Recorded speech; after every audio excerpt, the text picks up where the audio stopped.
Assalamualaikum warahmatullahi wabarakatuh. Waalaikumsalam warahmatullahi wabarakatuh.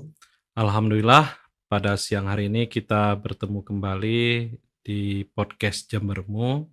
Tentu kami akan memberikan yang terbaik, inspiratif bagi sahabat Jembermu semua. Dan siang hari ini telah hadir di hadapan kita narasumber kita. Beliau merupakan Direktur Pasca Sarjana Universitas Muhammadiyah Jember, yaitu Bapak Dr. Abadi Sanosra, SE, SH, MM, MSI. Dan beliau juga selain sebagai direktur juga sebagai advokat. Selamat siang Pak Abadi. Selamat siang Pak Amri. Mungkin ini Pak ya, saya panggil abang atau mas atau bapak ini enaknya? Enaknya bagaimana? Ya, panggil abang saja ya. Bapak boleh. Ya, karena saya tahu Pak Abadi ini berasal dari Sumatera, ya bang ya? Ya, dari Sumatera, dari Aceh atau Gayo. Aceh ya. Gayo, ya. Gayo itu berarti di Aceh Tengah ya? Aceh Tengah dan juga di Benar Meriah. Benar Meriah. Berarti asli Aceh Tengah dan Benar Meriah ya pastinya. Ya, betul. Nah, apa aktivitasnya sehari-hari ini, Bang Badi? Ya, terima kasih sebelumnya. Alhamdulillah untuk aktivitas ya selama ini hampir 18 tahun aktivitasnya sebagai akademisi, yaitu sebagai staf pengajar, dan alhamdulillah mulai tahun 2020 dipercayakan untuk menjadi Direktur Pasca Sarjana Universitas Muhammadiyah Jember. Selain itu aktivitasnya juga menyambi ya, yaitu bergerak di bidang hukum atau advokat lah gitu. Saat ini berarti sebagai Direktur Pasca Sarjana. Yeah. Nah, karena hari ini kita akan membicarakan secara khusus tentang apa sih bedanya kuliah di S1, kemudian di S2, dan di S3. Tapi sebelumnya ini Bang, di Unmu itu untuk pasca sarjana itu prodi apa saja Bang? Alhamdulillah untuk saat ini prodi untuk magister ya gitu. Magister, ya, S2 itu masih satu, yaitu magister manajemen. Tapi sekarang ini kita lagi memproses untuk mengembangkan prodi baru atau membuka prodi baru yang insya Allah mungkin dalam beberapa waktu ke depan ini yang kita rencanakan itu sekitar 5 prodi baru. 5 prodi. Apa saja itu Bang? Ini yang kemarin sebetulnya sudah ada jawaban yang memang kendalanya adalah di masalah SDM ya, karena minimum harus memiliki doktor ya, Staf pengajarnya, staf pengajar yang sudah bergelar S3 untuk prodi tertentu ya, dan sekarang lagi proses persiapan untuk itu. Jadi sekitar 5 ini terdiri dari magister bahasa Inggris, magister manajemen teknologi, MMT atau ya, manajemen teknologi ya. Iya. Yang ketiga adalah agribisnis, agribisnis, pertanian ya. Selanjutnya ilmu administrasi. Kalau tidak salah itu ya. Administrasi ya. Terus FAI atau agama Islam. FAI ya. FAI. Berarti PAI-nya G. Pendidikan Agama Islam ya. Kemarin sudah mulai proses untuk persiapan, tapi itu tadi insya Allah nanti diberi kemudahan dan kelancaran untuk di SDM ini ya, di dosennya ini. Dosen ya. Mudah-mudahan nanti. Berarti harus S3 semua Bang ya, staf pengajarnya ya. Ya, sebenarnya diberi kemudahan ya. Sebelumnya aturannya itu minimum 6. Nama. Nah, Sekarang 5. Sekarang 5. Bahkan sebenarnya dari 5 itu pun 2 bisa dipinjam ya. Akan tetapi tentu prosesnya ada lagi ya yang harus kita lakukan. Nah, untuk saat ini kita lebih fokus dulu bagaimana memaksimumkan SDM yang internal karena ada proses-proses yang lagi proses pendidikan saat ini. Ya. Berarti ini tinggal menunggu waktu. Menunggu waktu, betul, menunggu waktu. Calon dosennya ini sedang S3 ya. Ya, ini dengar ini banyak yang berangkat ya.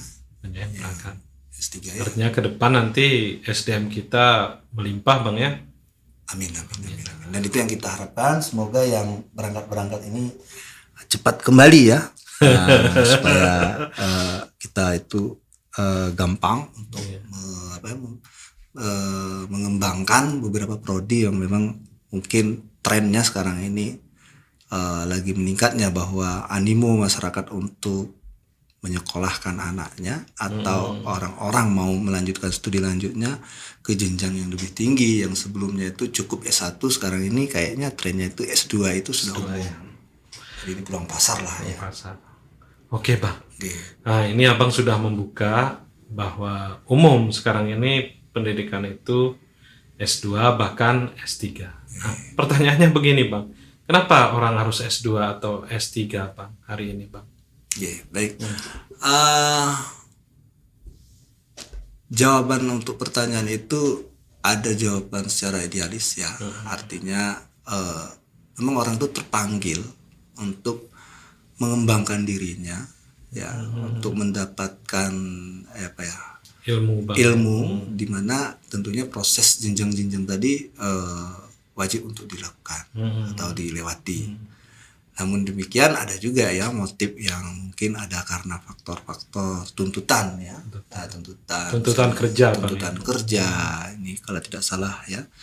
Saya dengar itu di dunia ASN ya. ASN itu bahkan kalau tidak menempuh pendidikan S2 atau bergelar S1 ya, itu mentok di 3D ya. 3D. Jadi mungkin orang tuh potensinya cukup bagus untuk secara karir melejit, namun terkendala karena faktor pendidikan. Jadi kan alangkah sayangnya. Nah, sehingga perlu untuk menempuh atau mengambil jalur pendidikan yang lebih tinggi dari yang sebelumnya. Oke. Teduh Mas Jepang. Ada. Oke, Bang. Dari sisi minat dari masyarakat, tentu mereka punya motivasi sendiri seperti yang disampaikan oleh Abang tadi. Tetapi saya juga ingin tahu, Bang. Dan masyarakat tentunya juga ingin tahu. Nanti ketika S2 itu sulit nggak Bang? Ketika menempuh perkuliahan gitu. Dan sebelumnya mungkin sebelum bahas itu syarat masuknya dulu Bang, sulit tidak gitu? Syarat masuk itu sebenarnya tidak sulit ya. Terlebih kita ya mencoba untuk memahami kendala-kendala yang kemungkinan dihadapi oleh calon peserta didik kita atau calon mahasiswa kita. Kita sangat adaptif ya. Adaptif artinya menyesuaikan, tidak dalam rangka yang butuh mereka seolah-olah seperti itu. Terus kita artinya kita menunggu ya. Bahkan ini khusus mungkin ini gaya pelayanan kami yang khas adalah kami sangat informatif dan sangat komunikatif. Dan apa saja kendalanya, mungkin karena faktor jarak ya, bagaimana kita bisa yang penting apa yang harus ada itu kita dapatkan. Artinya misalnya berkas ya, kalau memang berkas itu harus datang ke tempat untuk mengantarnya, apabila perlu kita jemput ya kita jemput, atau ada mungkin cara baru atau instrumen pengirimannya ya, misalnya melalui email dan lain sebagainya, atau melalui WA Memanfaatkan teknologi Ya, lah, jadi Bang, kita ya. sangat fleksibel sebenarnya, di mana substansinya yang kita harapkan ya, bukan kepada prosesnya ya. Iya, Nah, iya. jadi itu semangat layanan kita dan saya rasa kontak-kontak person dari kami itu semua ada, tinggal menghubungi, apapun kendalanya, apapun masalahnya, 24 jam kita layani. Ya, jadi tidak ada yang sulit, tergantung bagaimana kita menyikapinya ya. Iya. Dan satu prinsip kami adalah, intinya kami adalah proses itu jangan sampai membuat tujuan akhirnya itu tidak tercapai. Ya, cara kan banyak ya. Cara banyak. banyak ya. Jadi kita lebih kepada situ prinsipnya. Artinya standar, kalau bicara tujuan akhir, standar tetap kita tegakkan. Ya, tetap tetapi itu hal tetap. yang teknis, ini tentu bisa kita komunikasikan dengan baik gitu ya. Betul. Nah, terus ini Bang, ini kan tadi kita berbicara sebelum Bang ya, sebelum S2 gitu. Nah, tapi berikutnya ini saya ingin tahu juga Bang, apa sih perbedaan S1, S2, S3 gitu Bang? Tentu ini masyarakat juga bertanya-tanya, apa sih bedanya gitu Bang? Oke, terima kasih. Pertanyaan ini umum ya ditanyakan. Bahkan sebelum dijawab, orang yang bertanya itu sudah membuat kesimpulan sendiri ya, bahwa S2 itu pasti lebih rumit daripada S1. Artinya orang beranggapan semakin tinggi jenjang pendidikannya, maka tingkat kedalaman, keluasan dari proses akademiknya itu pasti lebih sulit. Sebenarnya standar-standar itu sudah ada ya, baik dalam standar nasional ya atau dikti, di mana ini kita menggunakan standar dulu ya, standar formal ya, bahwa output dari pendidikan yang level magister itu adalah mampu mengembangkan atau menemukan kebaruan ataupun dalam bidang keilmuan ya. Jadi dalam bidang keilmuan ataupun teknologi. Itu jadi, untuk S2 Bang, S2 ya. Namun kalau kita bandingkan dengan S3 ya hampir sama, ini redaksinya itu hampir sama. Cuma nanti bedanya adalah kedalamannya. Kedalaman dari S3 itu lebih dalam lagi. Itu secara standar. Namun jika kita lihat secara filosofis ya dari pendidikan itu, ini kita lihat dari karakteristik pendidikan, jika kan ada dua ya, pedagogik dan andragogik ya. Kita ini masuk andragogik ya. Andragogik itu artinya proses pendidikan yang peserta didiknya itu orang dewasa ya, orang dewasa, di mana perbedaan dengan pedagogik itu adalah jika pedagogik itu lebih umum mengenalkan ya, sementara andragogik itu lebih kepada bagaimana mengembangkan atau memanfaatkan dari apa yang sudah mereka kenal sebelumnya.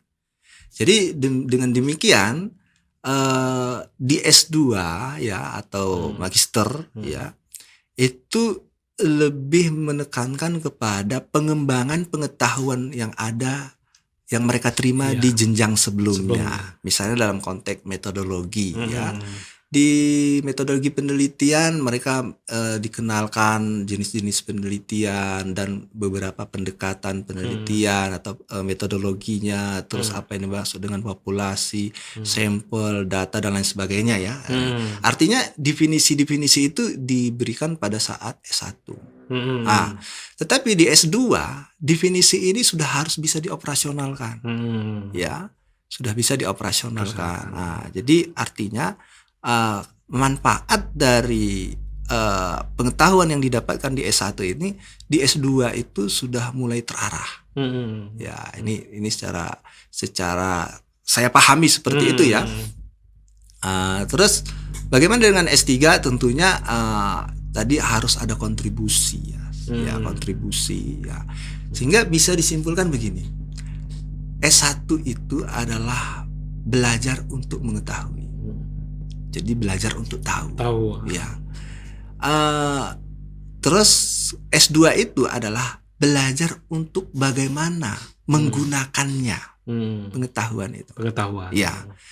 Ya, lebih jadi aplikatif. Jadi masih tahap cara mengaplikasikan. Cara mengaplikasikan pengetahuan tadi. Hingga terus selanjutnya kalau S3 ini sudah bisa diaplikasikan. Jadi kan prosesnya tahu dulu, terus bagaimana mengoperasionalkannya. Yang S3 itu sudah ada outputnya ya. Kalau S3 itu sudah ada outputnya, di mana dalam kita mungkin Bapak pernah mendengar novelty ya. Novelty adalah keterbaruan ya. Kalau dalam konteks filsafat keilmuan itu namanya hasanah ya, hasanah ilmu ya. Di mana ilmu itu digambarkan berbentuk piramid ya. Di mana puncaknya itu adalah filsafat ya. Di mana di bawah filsafat itu ada turunan-turunannya, ada ilmu alam ya atau ilmu sosial. Nah, ini penambahan, artinya piramid itu semakin ke bawah semakin melebar. Ya. Artinya di jenjang S3 itu ya ini harus ada yang ditempelkan di piramid tersebut. Ya, di piramid tersebut. Ya, baik berupa novelty ataupun ada pembaruan ya. Ya, pembaruan artinya katakanlah ada pendekatan yang selama ini mentok hanya menggunakan cara itu. Ternyata keadaan sekarang sudah berubah. Maka ada penemuan baru, pendekatan ini yang lebih efektif, lebih efisien. Nah, jadi begitulah pergerakan ilmu itu. Nah, jadi kurang lebihnya seperti itu, Pak. Kemudian ini, Bang, masa tempuhnya itu lama tidak S2 atau S3 gitu dibanding dengan S1? Ya, otomatis lebih cepat ya daripada S1 dan lebih cepat juga dari S3. Jadi S2 itu kalau kita boleh bercanda ya. Kuliah seperti alam bawah sadar kita ya. Artinya kita lupa kapan masuknya, kapan tamatnya. Tahu-tahu sudah dapat gelar S2. Belum menikmati kita sudah selesai ya, sudah lulus. Sehingga istilahnya memorinya pun di S2 itu tidak setebal ya. Tidak sebanyak di S1 atau di S2 ya. Atau di S3 ya. Di S3 itu tuntutan memang lebih berat. Nah, di S2 itu sebenarnya lebih rileks ya. Lebih rileks walaupun itu bersifat subjektif ya, dan tergantung juga atmosfer pendidikan ataupun lingkungan di mana kita berada ya. Tapi dari yang saya alami dan saya tangkap dengan peserta didik saya itu mereka tuh enjoy ya. Bahkan begitu lulus tamat, perasaan kayak bulan kemarin saya daftar, Pak. Ternyata saya sekarang sudah bergelar MSI ya. Kebetulan kita MSI sebelumnya ya, sekarang ini diseragamkan untuk Magister Manajemen itu gelarnya Master Manajemen ya. Master Manajemen atau MM gitu. Jadi mungkin kalau dibandingkan S1, S2, S3 yang paling gampang itu S2. Yang paling cepat ya. Yang paling gampang dan paling cepat. Di mana tadi pertanyaannya kalau nggak salah berapa ya durasi waktunya Durasi waktu itu 4 semester. Berarti sekitar 2 tahun. 2 tahun ya. Tapi akhir-akhir ini kami mendapatkan informasi juga ada pendekatan baru dengan kurikulum MBKM ini juga bisa mengkonversi ya yang di tempat kerjanya ya, sehingga bisa mempercepat ya. Tapi kami belum menerapkan itu karena ada prosedurnya, harus terdaftar juga di Dikti kalau nggak salah ya. Ini masih tahap penjajakan, apakah bisa seperti itu atau tidak. Jadi kembali kepada motif dari mahasiswa itu tadi mungkin untuk mengembangkan wawasan, pengetahuan dan lain sebagainya. Nah, kalau misalnya hanya mengandalkan apa yang di tempat kerjanya dikonversi atau diakui itu sebagai proses dari bagian akademik ya, mungkin artinya tidak semuanya mungkin ya bisa menganggap itu adalah bagian dari yang seharusnya. Nah, jadi artinya ada peluang untuk itu, tapi kita lihat juga nanti ke pangsa pasarnya. Pangsa pasar. Gitu. Iya. Ini mungkin sebagian orang ketika belum masuk di perkuliahan atau mereka masih belum mendaftar atau mungkin nggak ada bayangan untuk mendaftar juga gitu. Itu mungkin dalam pikiran mereka S2 itu kan sulit, Bang. Kurikulumnya sulit, kemudian tugas-tugasnya juga sulit, sehingga mungkin banyak yang berpikiran ya daripada membayar kemudian juga kita diberi tugas dan kesulitan-kesulitan, lebih baik tidak melanjutkan ke jenjang S2 gitu. Itu bagaimana, Bang, aslinya? Apa memang sesulit yang dipikirkan oleh masyarakat gitu? Oke, baik. Kalau mengenai kesulitan itu tentu itu persepsi ya, persepsi dari masing-masing individu. Bahkan mungkin bagi seseorang seperti mendaki puncak gunung Everest ya, atau Himalaya itu sesuatu yang sangat sulit. Tapi bagi seseorang itu merupakan bentuk kenikmatan ya. Iya. Terutama mungkin bagi pecinta alam. Pecinta alam, ya. Justru dia kebalikan dari yang tadi mengatakan sulit, duduk-duduk saja, atau sekarang ini generasi rebahan katanya, kaum rebahan, duduk ya 1 jam ya udah gabut istilahnya deh ya, artinya gabut ya, tulangnya katanya kayak ngilu-ngilu ya. Artinya gini, ada memang standar yang itu tidak bisa ditawar-menawar. Ya, misalnya tentang kalau memang perkuliahan itu tatap muka, maka itu wajib datang. Ya, tentu memang ada persentasenya ya. Dan semua orang akan mendapatkan hadiahnya kan seperti itu ya. Semakin rajin dia datang dan mengumpulkan tugas, ya otomatis dia akan mendapatkan permennya lah gitu, atau harga atau hadiahnya rewardnya gitu. Tapi secara umum itu tadi tidak ada kesulitan yang bersifat merusak, dalam artian begini ya, mengganggu ritme dari kehidupan dari mahasiswa ini. Artinya jangan sampai berlaku prinsip atau pemikiran trade off ya. Trade off itu apa? Trade off itu tidak mungkin dalam satu momen kita bisa melakukan 2 hal. Misalnya kalau seperti saat ini saya lagi diwawancari oleh Pak Amri, nggak mungkin saat ini saya bisa mancing. Ya, artinya. Nah, artinya begitu. Mahasiswa atau calon mahasiswa pun bukan berarti begitu dia kuliah terus aktivitas sebelumnya tidak bisa dilakukan. Ya. Jadi itu bisa diatur. Diatur bukan artinya kuliahnya nggak usah, yang penting kerjanya dulu, nanti yang ini gampang lah, bukan seperti itu. Tapi kita akan mencari cara bagaimana mengatur waktu ini, ya, bagaimana mengatur waktu ini. Jadi tidak adalah yang terlikuidasi atau apa istilahnya itu ya, terbengkalai ya oleh karena menempuh S2 terus semuanya jadi buyar gitu ya. Tapi tadi kembali lagi kepada bagaimana orang mengelola dari persoalan-persoalan yang mereka hadapi ya. Dan kita cukup berpengalaman bagaimana menghayati, menyikapi dan menyesuaikan diri dengan peserta didik kita yang kebetulan kita lebih dominan ya. Ini adalah para birokrat ataupun bisnismen ya.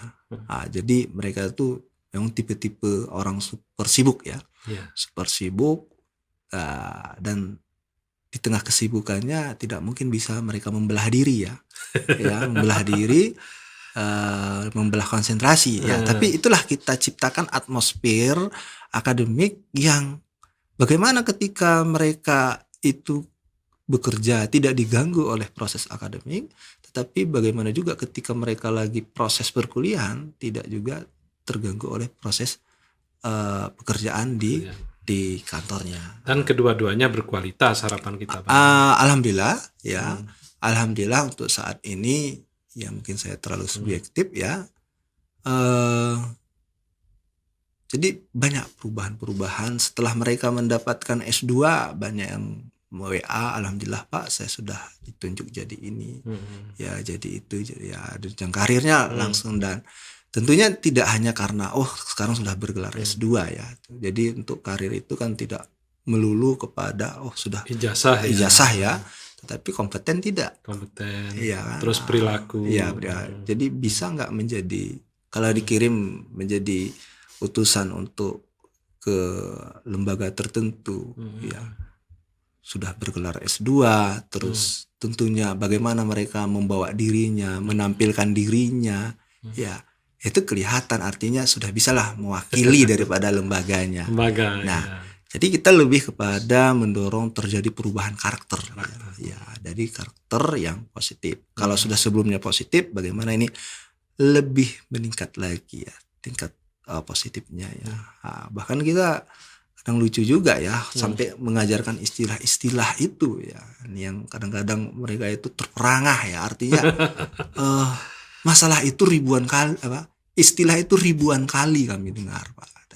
Tapi belum bahkan paham. Selain kami dengar, saya sendiri mengucapkannya sering, tapi baru tahu kali ini bahwa istilah itu penempatannya baru kali ini. Nah ini bahasa-bahasa statistik biasanya ya, ada istilah signifikan ya.